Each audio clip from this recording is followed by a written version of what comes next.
Wherever you're sitting is exactly as breaking up. Just, oh God. It's unreliable. Kill it. Jesus, Roger, adapt. Fucking adapt here, Roger, please.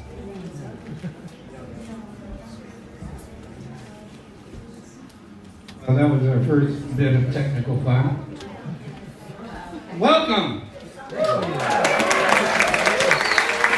Dr. Tom Pinson's traveling cosmic magic mojo medicine show, where tonight Dr. Pinson is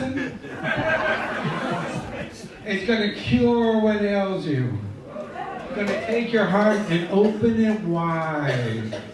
He's going to tell you stories that are going to amaze and astound and inspire you to live, love, now. Each and every one of you. And if you don't walk out of here feeling healed and ready to take on the world, to heal the sacred hoop, you won't get your money back. So anyway, tonight's a little bit like jazz. You know, it's a little improvisational. We have an interesting show set up. Tom will be being Tomás, and Tom, and all his other personas rolled into one. But there might be places where things don't quite sync up. So consider yourselves part of a mass experiment. I'm going to be up in the tech booth, gratefully, and we're hoping that each and every one of you gets to be part of the jazz we're playing tonight. So, without any further ado, I'm going to go to the tech booth. I'm going to leave this microphone here. Can we turn our phones off? Yes. Good point. Although later we were thinking about having everybody turn their phone flashlight on to be fireflies. Yes, please turn off your phone. We are live streaming this. You don't need to, there will be a recording later. But once again, from the bottom of my heart, I'm Roger Clay. I'm the executive producer of this Phantasmagoria, and I'm grateful for your attendance. Hopefully there'll be more of these to come, but whatever, tonight, it's Tom's night. But first, in just a moment, Tony Birnbaum.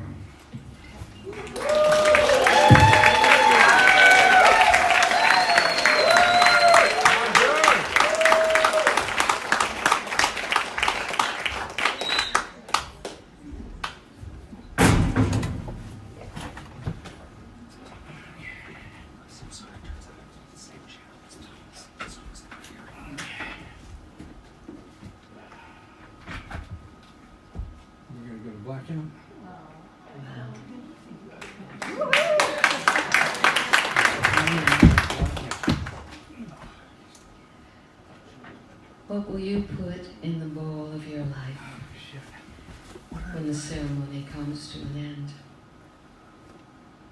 Will you take your last breath on the wings of love, your bowl empty enough to be filled with gratitude? What will you honor that changed you, even saved you? Who will you praise for widening your perception and showing you ways to make meaning of loss, and how to meet the challenge of being human? Did anyone give you ancient teachings of knowing, practices and teachings enlivening your connection, belonging, and ways to make meaning? Who taught you how to hunt for power and follow your dreams? Was it your lucky fate to be offered a path to learn how to release judgment, to forgive, and make fear your ally? Who showed you how to climb the mountains of your life, cultivating courage and compassion, taking each step with a prayer, learning wherever you arrived, it's the perfect place to live love there. Who invited you to meet who you really are and dared you to become more than you ever imagined. I can still see him stirring the pot of gold at Rainbow Ranch. Were you there? Filling the darkness with neon threads caught in the pulsing web of moonlight, we were all knitted together outside the sweat lodge, fueled like rockets into outer space. It's him, all right. Huichol embroidered shirt, tobacco on his breath, Guadalupe's bandana fastened around his neck, broad straw hat with feathers, rimmed with deer hooves, dancing like wind chimes as he turned his head to gaze into the heart of you. Can you dig it? Are you willing? Do you dare? Who is this being inviting you in? Spontaneous trickster, irreverent soul brother. How was it he showed up in my neighborhood? Healer, psychologist, teacher, community builder, hospice worker, vision quester, dedicated family man, author, music maker, lover of life, the earth, the cosmos, shaman. Bring your moviary, your drum, your rattle, and your intention. Take your place on the medicine wheel and call in the directions. Everyone is needed to heal the sacred hoop. Embrace the joy of living. Surrender to what's dying. Open to every precious breath with yes. He champions your soul, defends your birthright to be the sacred, worthy, luminous being you are. He will change you if you open yourself to be taken where you wouldn't go on your own. Take a risk. Take a chance. Trust this dude? No. Trust yourself. That's how he is. That's how it is. All that and chocolate and animal crackers too. A pint of Shasta water to stir up a sweet medicine bowl brew. But it is you who fills the bowl with gratitude for your life. By receiving and giving back and honoring his request to live, love now. Can you put it to the test? This bowl is one of many to give thanks for the grace of this medicine man who crossed my path when I was lost. It led me here. Here we are, sharing this chapter of life's medicine show, where all the magic can be found.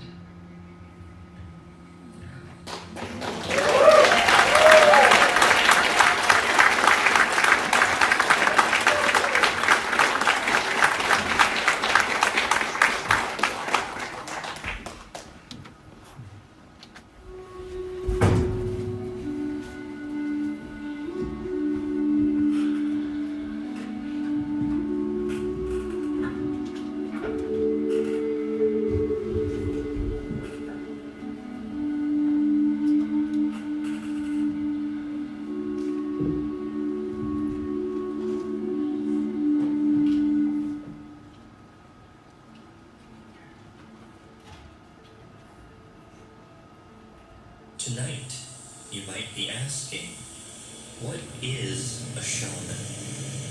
Well, if the truth can be told so as to be understood, it will be believed. A shaman is someone who has been to the end.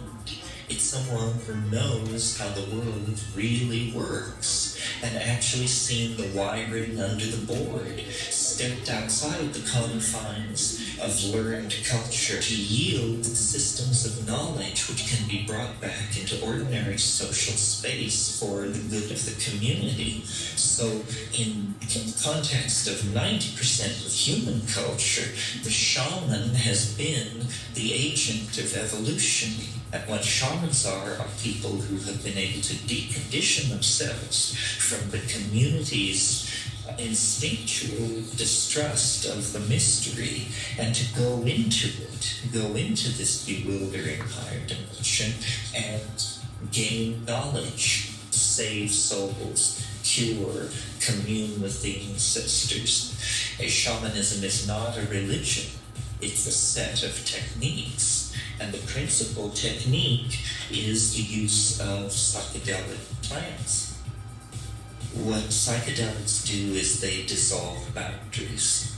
And in the presence of dissolved boundaries, one cannot continue to close one's eyes to the ruination of the earth, the poisoning of the seas, and the consequences of 2,000 years of unchallenged dominator culture. What shamans have to do is act as exemplars by making this cosmic journey to the domain of the Gaian ideas and then bringing them back in the form of art to the struggle to save the world, and not a moment too soon. And now, Tom Pinkson.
I'd like to be able to see who's here.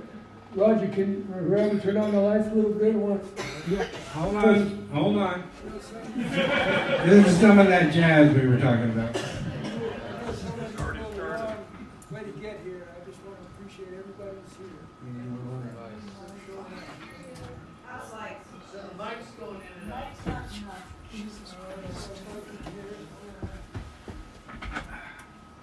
Maybe I'll put it outside my pocket. How about that? All right. We're gonna have to ride Lights that. are tuned. So yeah, lights, I want to see who's here. So while I'm waiting for the lights to come on, I want to see who's here. What lights does Hold on, we're trying to address the microphone issue. And I really want to see who's So here. you want to see more of the crowd. I don't know who writes his material. You gotta love it. Anyway, I want to read, I'm using that word, I want to see you, like more in the general sense of the way you hear it. Because about a year and a half ago, I got diagnosed with macular degeneration. And so for those of you that don't know, the retinal cells in the middle of your eye start basically dying off, and there's no treatment for them. There's no healing for them. You can't be healed as far as Western science. Slow, it's a slow, hey, there you are. Hey.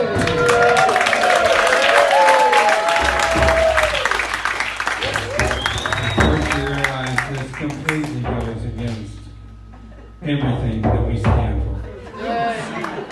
It's really fucking good to see you. Because with what I have to take is pills to slow down the loss of the vision. But it's happening, and I have to get another cataract surgery next week. So I'm aware of in my 80th year, as all of us who hang around long enough start going through the changes of aging, that when I got this diagnosis, and you talked to me about how there's no cure for this. You can just try to slow it down with these pills. So I'm supposed to take these pills twice a day, and one of the side effects is to make you nauseous and a little loopy and tired, and so I only take it once a day, or else it's really hard to function. But I had to face that idea, that notion that I'm not always going to be able to see. It's already lessening. So that's why I say it's a real pleasure. Where's the mic go? Here tonight. Yeah. Real pleasure. I'm great. Thank you. Oh. I think we should switch them. All right, let's see here. He's not going to go for it. Hey, Tom. Yes, sir. Would you be willing to take a hand mic instead of that lavalier? Because No, because I'm gonna be doing something with my hand. all right. Still can't hear me.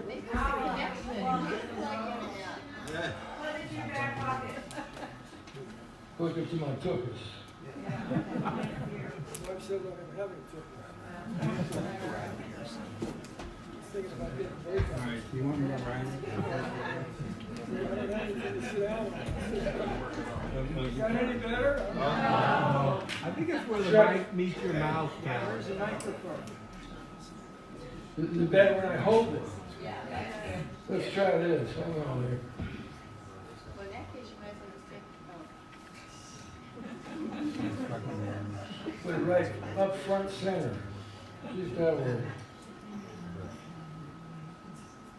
An inspiration of what's possible.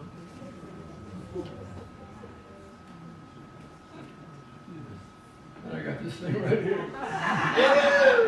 Is that any better? That's better. All right, let's try this out and see how it goes. Okay, so dropping in. Just taking a moment to drop in here from the day, dropping in, dropping in. It's interesting that as my outer eyes are going, that I've been involved with two of the original search engines of humanity. One for 60 years, Terence spoke about plants, the sacred plants, and some plants we eat, some plants heal us, some plants will kill us, and some plants help us open our minds to more than we were raised in our culture to believe we are and what reality is. So I'm going to share a story about how I got involved with that opener of psychedelic plants 60 years ago. And it was such a profound opening of totally shattering the fuse box of my understanding of identity and reality and what's possible in this existence that we're gifted to have. Totally blew out the fuse box.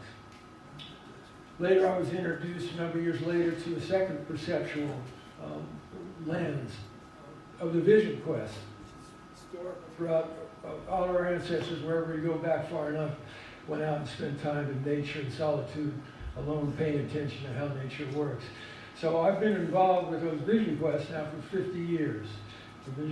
Worked with the psychedelics for 60 years. So these are all vehicles of exploring the nature of reality and the reality of nature. Helping to explore the reality of nature and the nature of reality. And to get involved with both of those kind of works, as many of you know, it's so many different there's people here in so many different aspects of my life and different ways we've met. So it's like a gathering of the tribes.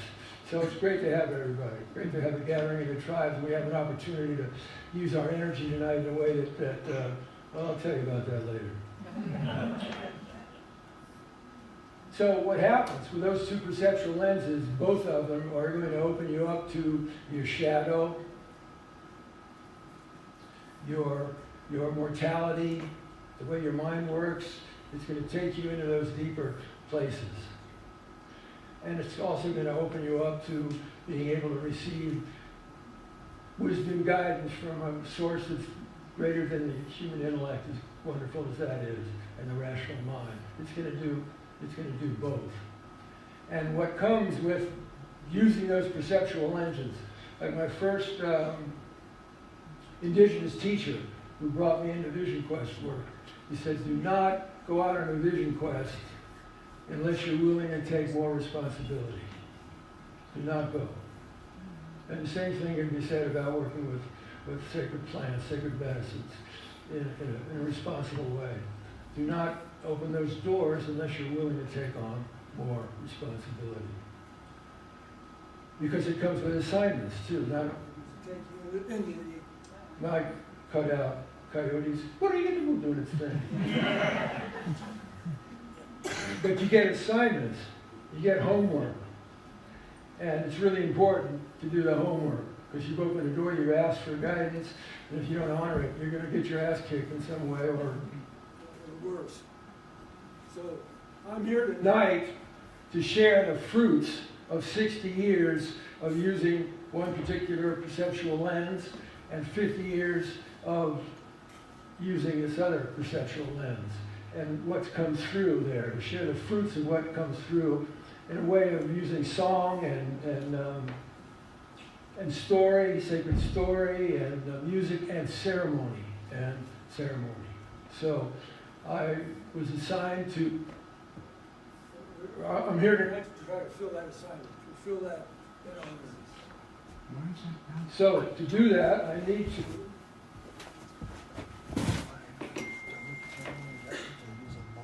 step into my phone booth for a minute.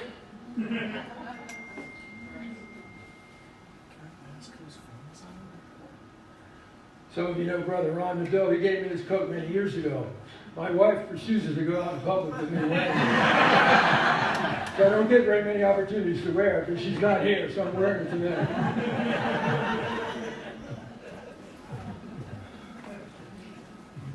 How does she feel about your hat? In certain circumstances, he's okay with it. So, to get the guidance was to introduce myself. I was at a party a couple of days ago in Santa Barbara. Met a new guy, said, what do you do? And I came out in that setting to tell him what Spirit said for me to say to you. He said, what do you do? I said, I'm a walking, talking, rootin', tootin', preaching, teaching, medicine man of the Spirit. And I'm here to bring you, right before your very eyes, the Traveling Cosmic Magic Medicine Show.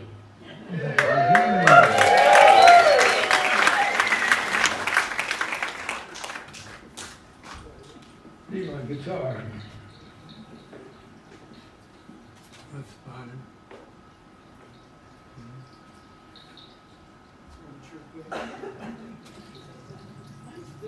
The sombrero, by the way, is worn by the picture. The woman in that picture, Guadalupe, is my three-year-old abuela above me in the spirit world. Guadalupe, this used to be her sombrero.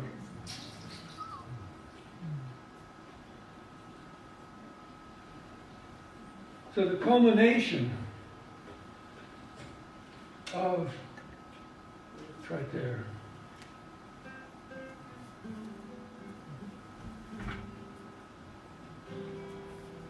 The culmination of the fruits summed up this way.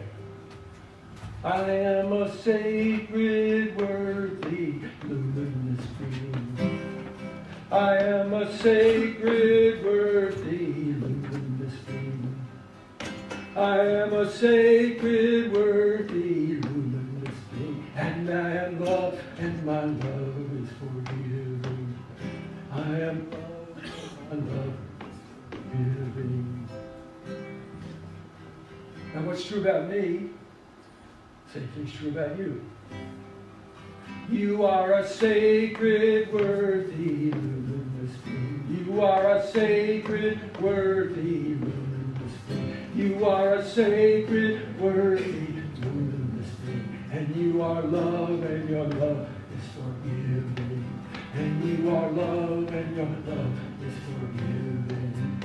To me, and to everybody. So set it free, let it be. Can't you see? Can't you see? Can't you see? We are sacred, worthy, luminous beings, and we are love, and our love is forgiving.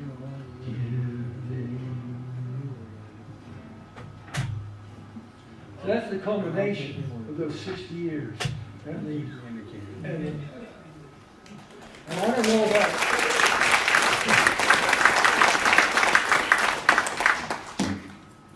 I don't know about you, but I need all the help I can get. We all know it's easy to chew something, smoke something, inhale something, whatever, and see something, but the real work is bringing it home and bringing it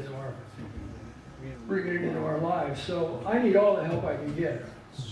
So I know from direct experience, 60 years looking through one lens, 50 years looking through another, that it's true. That we are sacred, worthy, luminous beings. And the essence of our being is love. And what's it for? Hiding it and covering it up, pretending it's not there. It's forgiving. Love is for forgiving.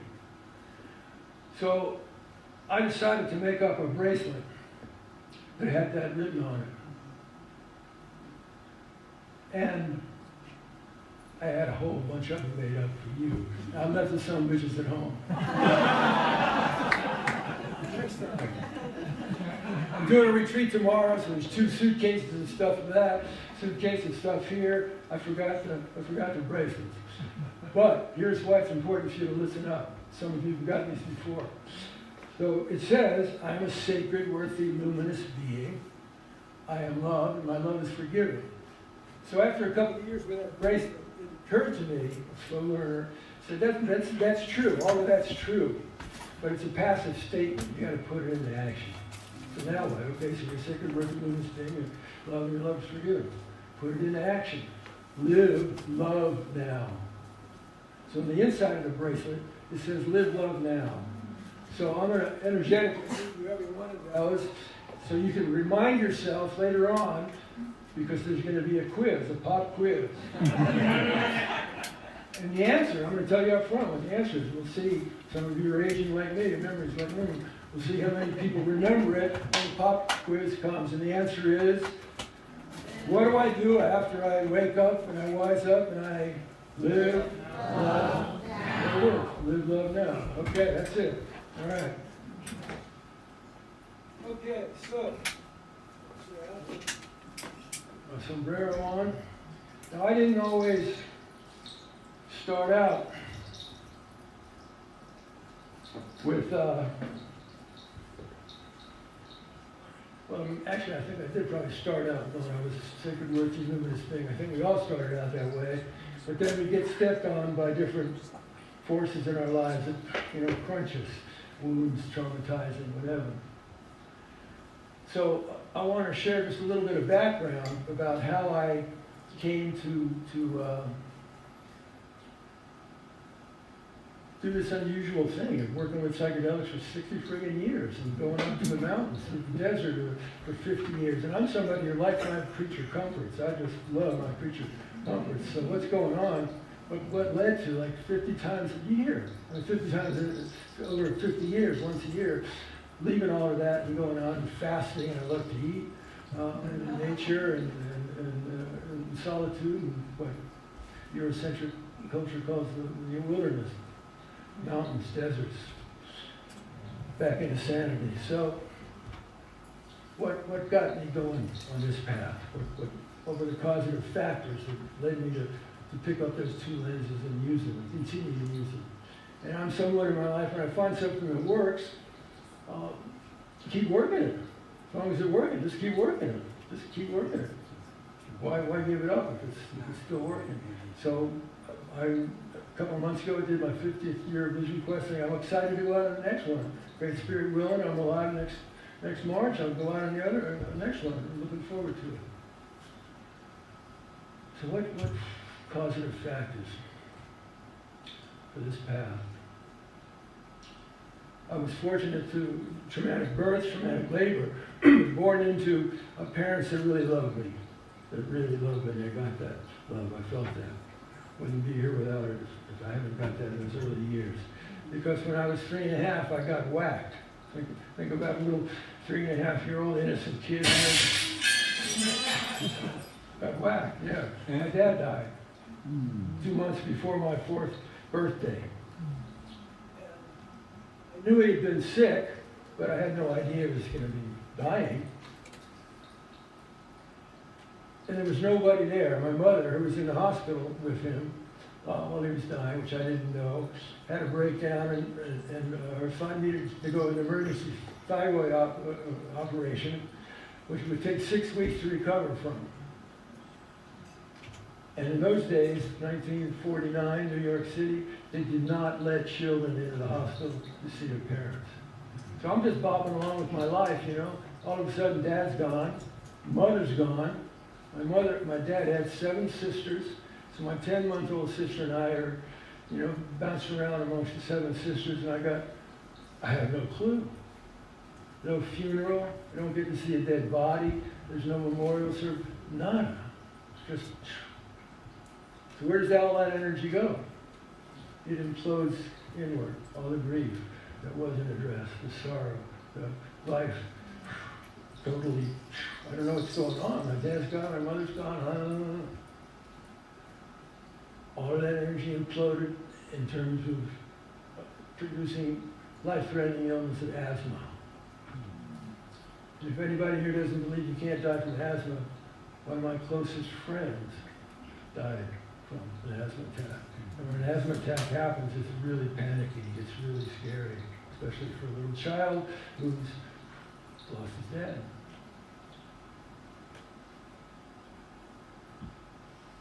When the testosterone of adolescence hit at 13, all of what had been imploded of unresolved grief exploded with anger.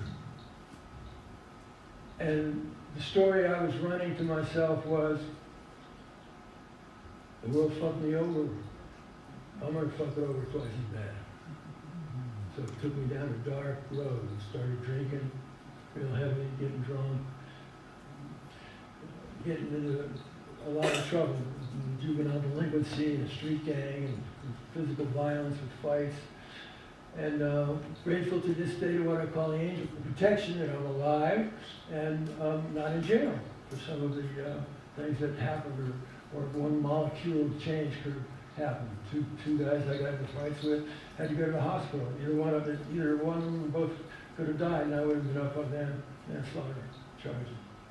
I'm grateful to protection that I was able to survive through that. Barely went to school. Most of the time I was drunk. I went totally drunk to my graduation. In fact, I was going to skip or to drop out my senior year in high school with a buddy of mine. Grew up in Maryland. Hitchhiked to California and worked till we were 18, took the GEDs, and then tried to go to junior college to make something of my life. He and I were both in this, two of the head crazies. Our self-esteem was coming from this machismo gang thing, and we were two of the crazies in there. And I didn't have the strength of self-esteem to step out of that. So our idea is we're gonna run away from home here right before Christmas and do what I just said, and then try to apply ourselves. And the night before I was going to go, somehow my mother found out and came down. We had a long, tearful exchange that night, which she shared about her pain and suffering. And we struck a deal. She said, "You stick around and graduate from high school. Then when you go to California, where we know you want to go, we'll help you out with a little stipend." So that was the deal. I said, "Okay, that's the deal." And it was really hard for me to stick around. My girlfriend that I love very dearly. Her parents said, you can't go out with him. We do not want you to see him anymore. And they had good reasons to say that. But that broke my heart. I said, I can't handle this. But I stayed the course. I barely graduated. I barely made it out. As soon as I was out, boom, came out to California. Went to junior college and started to apply myself.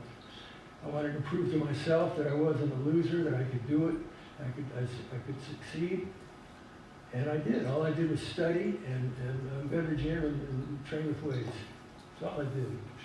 Didn't even talk to anybody else.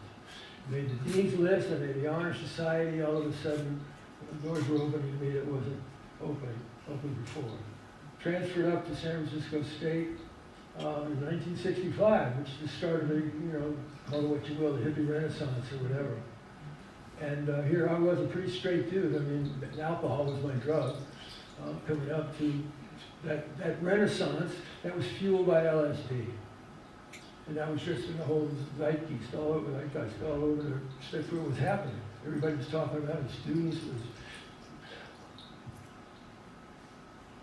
I was interested in trying LSD from the perspective of my trying to understand myself. My understanding was it can help open your unconscious mind, and I wanted to know more about the behavior that I was doing, self-destructive and the violent, socially destructive behavior, and all the hurtful things I was doing. What was going on? Where was that coming from? I wanted to try to understand that. So I prepared for a year because I was also nervous and anxious about taking LSD because it's going to unlock the contents of your unconscious, and you don't know what terrible things might be inside there. So it took me about a year to just get to the place where whatever's there, I'm willing to face it. And I went ahead and had the experience with, I was living in the Haight, about 3 blocks away from the corner of Haight-Ashbury. And with 3 people that I knew and trusted that were experienced in the quiet of the third-story walk up there above Haight Street, went ahead and took the medicine. And after we were all lying on the floor, quiet, and one of the people said, oh, I can feel this coming on, it's really strong. I'm not feeling anything. So my paranoia comes up and says, well, one or two things here. This is all a put on. There's nothing happening. They're just putting me on about this. That was one thought that came up. Another was maybe because of my health problems, LSD doesn't work on me. It works for them, it just doesn't work for me. So then I noticed the curtain's billowing here. So I'm going to go over and close the window. The window was closed. And the curtain's bellowing. Something's happening. So I went and lied down, and then the whole fuse box of my notion of reality was blown open. That's how it came to have the experience that introduced me to the perceptual lens of responsible relationship with this tool that can open our minds to help you explore the reality of nature and the nature of reality. The Vision Quest came, 66, I don't know, 4 or 5 years later, and I'll talk about how I came to the Vision Quest later. But the results of all of that is that in a world, the fact that I'm not going to be able to see through the middle of my eyes gradually deteriorating, there's a lot of things, as we know in the world going on that are pretty shitty things that I wish I didn't have to see. I wish they weren't happening, but they are happening. And if we want to change, we can only change what we see, we face, and what it brings up for us, and then start the process of creating a response to that to bring about a change if that's what we want.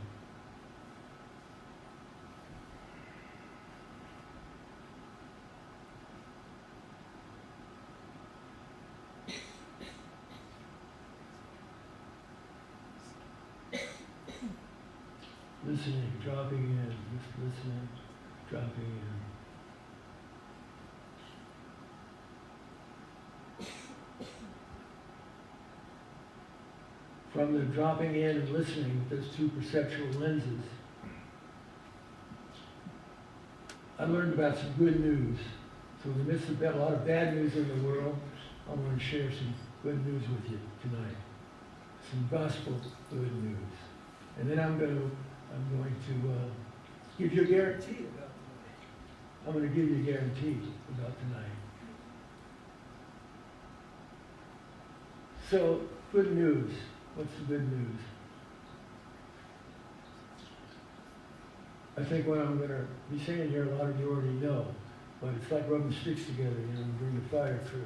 Just helps us to polish up our stardust, helps us to remember. We're way more than we think we are. We are way more than we think we are. I think we're way more than we can imagine that we are. At the essence of our being, we're way more than we think we are. And we have access.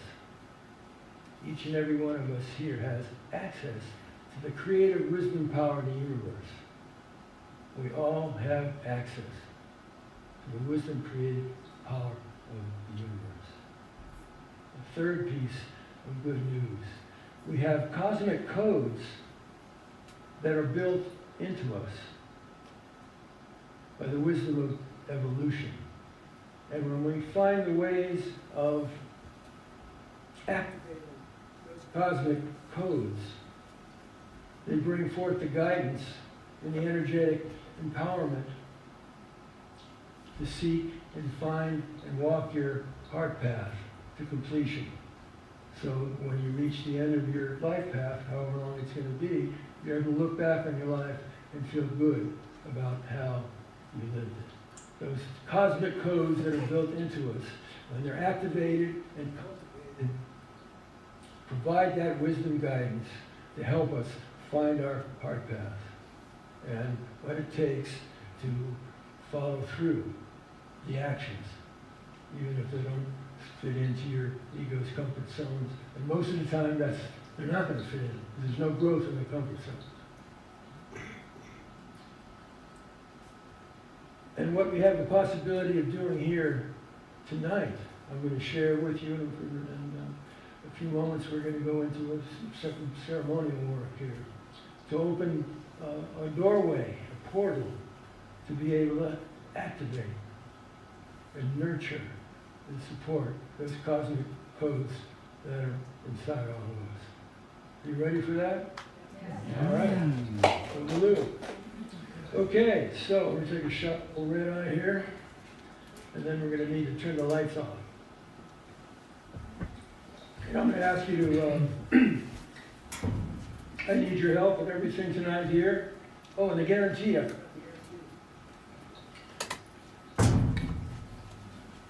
I guarantee that with the gift of your awareness and paying attention, something's going to come up for you during the course of our shared time together that is going to stick to your bones in some way, and you're going to be able to take home. And if you make a good home for it, it's going to enrich your life. Not by any wisdom or anything I say or do, by what it brings up in you. I'm just sharing a whole bunch of stuff that came to me. The guarantee is if you pay attention to the gift of your awareness, just observing witness, noticing what comes up for you, something will come up for you that will have the potential to enrich your life, for you to take home and integrate in your life to enrich your life. So that's the guarantee. Okay, so to open the doorway, to activate some cosmic codes here, we've got to turn the lights off completely. Por favor.